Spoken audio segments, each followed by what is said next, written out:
So, this is it. This is a quantum computer. This is a quantum computer.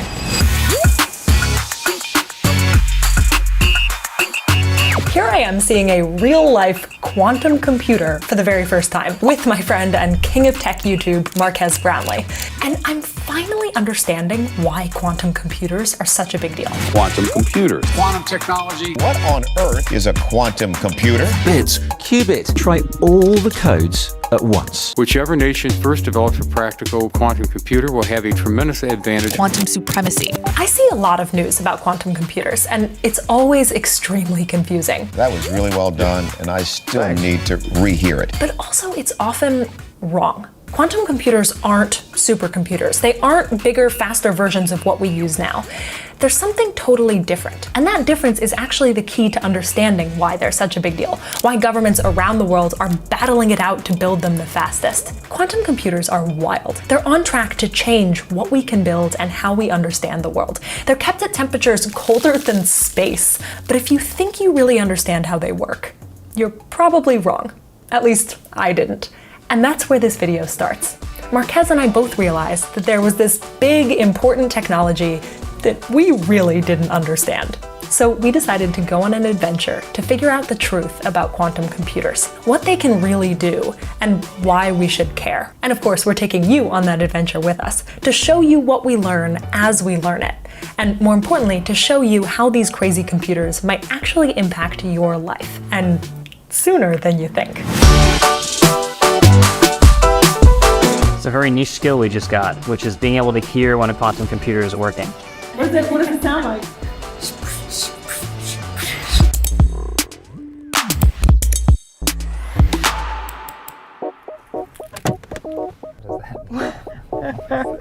So it works. It's not broken. I swear I'm usually good with tech, but... Like, the only function of this screen is to provide directions. You're getting this? So we're going to visit IBM's quantum computer.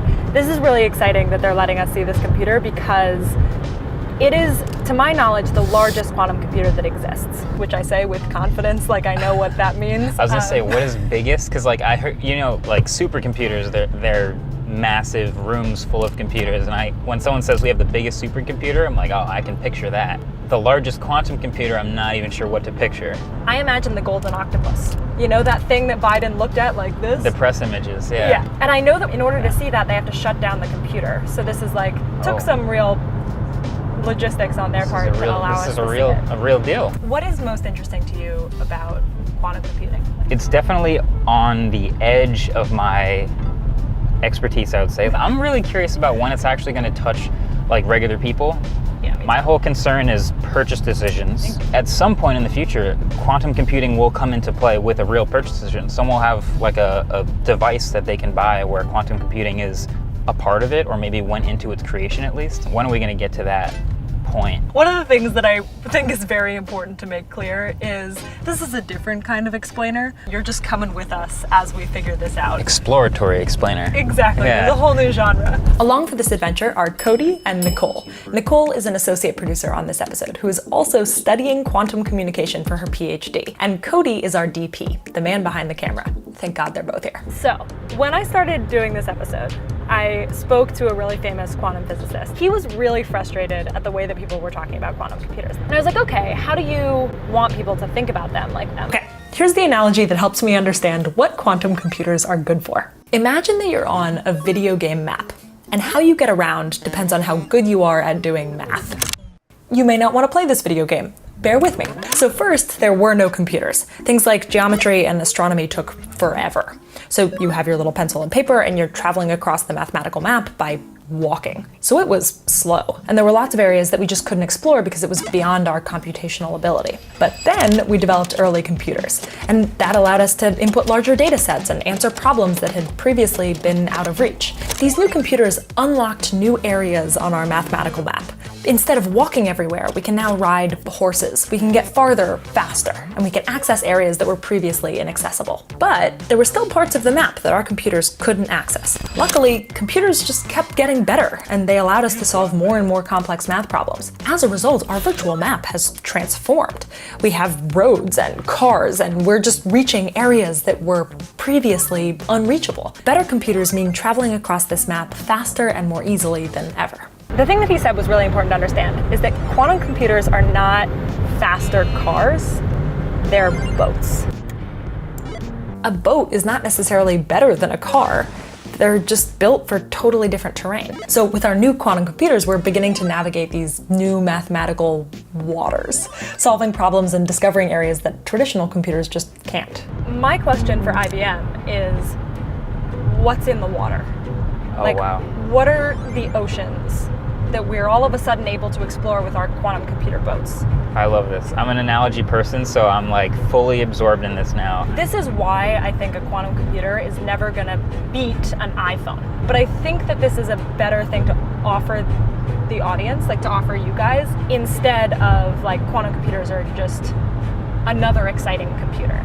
I guess what people are probably clicking on this video thinking in their head is, will there really never ever be a quantum computer in my pocket? And I guess that would be, will there ever be a flying car boat? You know? Is the tech ever gonna get to that point? It's just a question. I just want to say I really appreciate your commitment to this I analogy. love it. I love the analogy. Guys, we have arrived.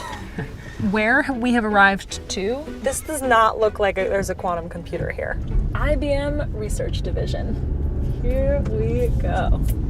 Okay, before we get to IBM, I want to show you something. So I travel a lot for Huge If True episodes. I went to Spain recently to visit behind the scenes at Formula E testing, which was really, really fun. But often when I travel, I want to make my computer believe that I'm still in the United States, just so that everything online feels normal to me. The websites that I visit are in dollars, the TV shows that I like never get blocked, that kind of thing. The way to do that is with a virtual private network, or VPN, specifically this one, Surfshark. If I'm using Surfshark and I set it to the United States, I can be at home online even when I'm traveling, which is really nice. But sometimes I want the opposite. I want my computer to think that I'm somewhere else when I'm actually at home. You might not realize that a lot of things, like airline flights especially, are priced differently depending on where they think you are when you're buying them, which but also, you don't have to put up with that. So when I use Surfshark, I can set my location to one of 100 different countries and then hopefully spend less. If you don't already use a VPN, you might find it useful. I know I do. If you want to try it out, click the link in my description and use the code CLEO for 83% off and 3 months free, which is just a crazy good deal. I think you'll probably like it, but if you don't, they offer a 30-day money-back guarantee. So go check them out. Now, back to the story. All right. Let's go see a quantum computer. We made it. We're here. Here we go. Do you want to introduce yourself first? Oh, sure. Olivia, audience, Olivia. Hi, I'm Olivia Lanes. I'm a researcher at IBM, and I also work on the education and the community team. We're gonna go look for a quantum computer.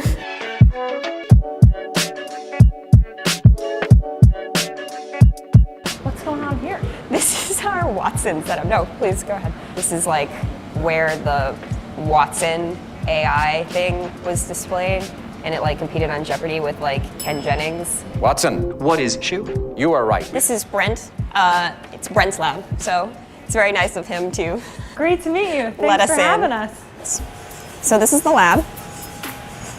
That's a quantum computer? Yeah, but actually this is a dilution refrigerator. This whole thing is basically constructed to keep the quantum computer very, very cold, 15 millikelvin. It's the coldest thing basically in the universe. It's colder than outer space.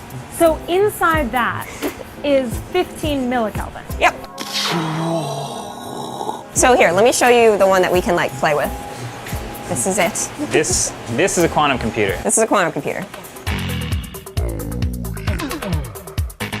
The quantum computer is a chip in this one here, but this whole thing keeps the quantum computer working at insanely cold temperatures like we talked about. So this is all refrigerator technology.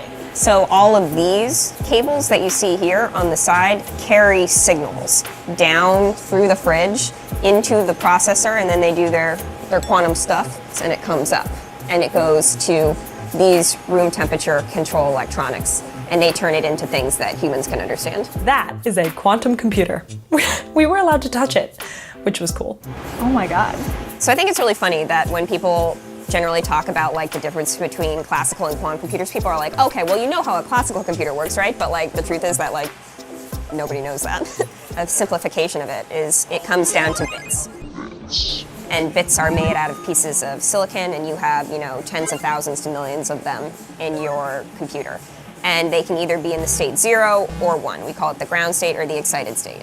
And everything that you type into your computer, like all words, all numbers, all colors, get translated into computer speech. But it's very binary, right? A quantum computer is run on qubits. Qubits aren't like bits. They aren't a 1 or a 0. They're more complex. Think of this like a wave. A qubit could be really likely to be 0, which means a lower energy wave. Or it could be really likely to be 1, which means a higher energy wave. And each qubit has a probability of being each. When a quantum computer is working, the probabilities of multiple qubits interact. And they add constructively or destructively, just like waves would. If you were to like tap like 2 places in a pond. You know how when you like explain something to a 2-year-old and they just keep going, why? And they have to explain it again and you go, why? Yeah. My question is, as the controller of the computer, you decide what about those probabilities? Basically, you are altering the probabilities while you're running an algorithm. It's a common misconception that quantum computers try all the options. That's not right. This is simplified, but it's more like a quantum computer kind of watches the pond. It watches how all of those waves interact and then finds the most likely answer. If this is all confusing, don't worry. All you really need to know is that quantum computers calculate things very differently than classical computers do, and that makes them good at different things. Quantum computers are not going to be faster at everything than a classical computer. Like, it's not good for addition, right? Because your calculator and your phone is perfectly good at that. But the things that quantum computers are good at is finding structure in tons of data. And if you're interested, we can close it back up. Absolutely. Put us to work.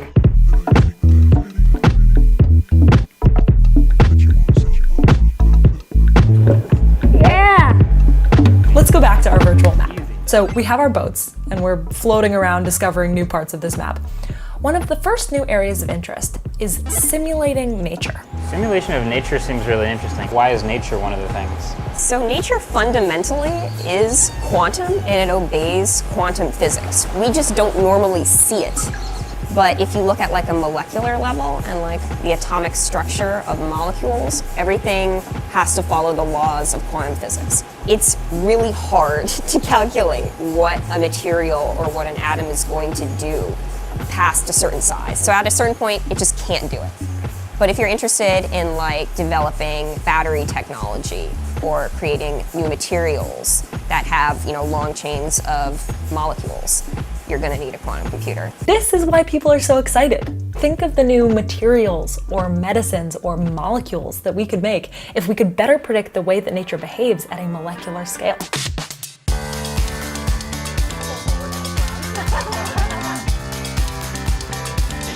Oh, yeah.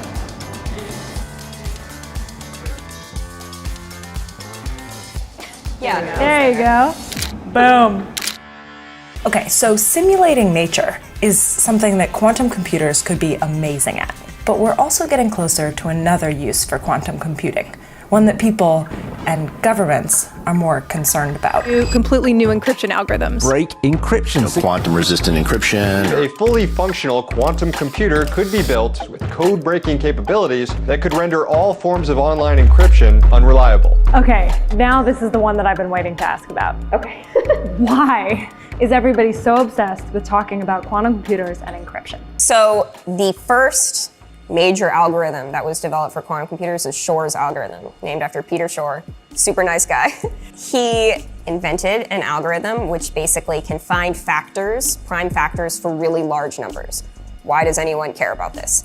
Because that's the basis for RSA encryption, which is basically how all transactions on the internet are conducted. And the entire reason that all of our encryption schemes today work that way is because it's basically impossible to crack that with a brute force classical algorithm. It would take, I think it's like billions of years. But A quantum computer could do that way more efficiently. We're talking hours to days. So this global race now makes a ton of sense. Whoever gets a quantum computer to actually do this has a big, obvious advantage. But we haven't done that yet. That's one of the ones that requires probably like 1 million qubits or more to do, but we're working up to it. So we're not going to be using quantum computers to break all internet security right now. Today, we're at 433 qubits, the record set by IBM. 400 to 1 million qubits is a big difference, but Olivia is confident that we'll get there sooner than you think. In the next 5 or even less years, we're going to see people switching over to quantum safe algorithms because of this reason. So RSA goes away and we have quantum safe encryption instead? Probably. Not all at once. Yeah. But gradually, you're going to see people do it. We're progressing at an incredibly fast rate. We're solving problems that people didn't even begin to know how to crack 2 years ago. But we've done it. Like every single year, everything that we say we do, we do. Nothing mathematically or physically prevents it. And so if the physics says it's allowed, the engineers will find a way. That's sick. I'm adjusting the analogy slightly, that it's submarine, because there are sort of different levels of quantum computing. Yeah. We are just skimming the surface. We're going to keep iterating and improving upon this technology every single year. And we're probably going to discover like new applications that we haven't even considered yet. It's a bottomless ocean. It's a bottomless ocean. The tour was amazing, and as we left, we thought about what we learned. Awesome, let me just get on the highway and then I will have thoughts. Quantum computers do look exactly like I imagined they look. They look like the pictures. Like the picture, yep. But something about being in person with it was just like, oh, helped me understand that this is a fundamentally different technology. Like it just looks so weird. I'm really glad I got to finish exploring that analogy and fully understand it too, and adjust it a little bit to like really encapsulate at least everything that I currently understand about quantum computers, in that there is an evolution into the future of them and that they're specialized and really good at certain things. It's just, I like a good analogy, so that helped a lot. Okay, so what is your summary of the analogy now?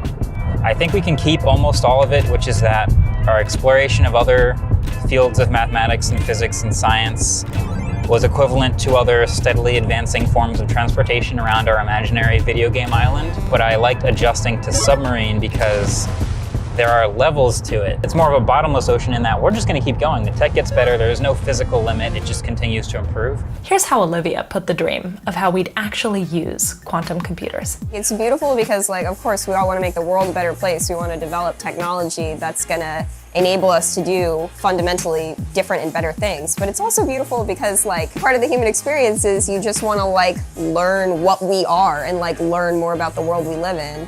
And the fact is, the world is quantum mechanical. There you have it. Thanks for coming. This episode was so much fun to make. Huge If True is a genuinely optimistic, journalistically rigorous show about finding ways to use technology to make the world better. If that's something that you believe in, the best thing that you can do to support us is to subscribe. And if you like this episode, you definitely should subscribe because Marques and I already have another adventure planned. Also, if you subscribe, leave a comment and let me know. I'd love to meet you. See you for the next one.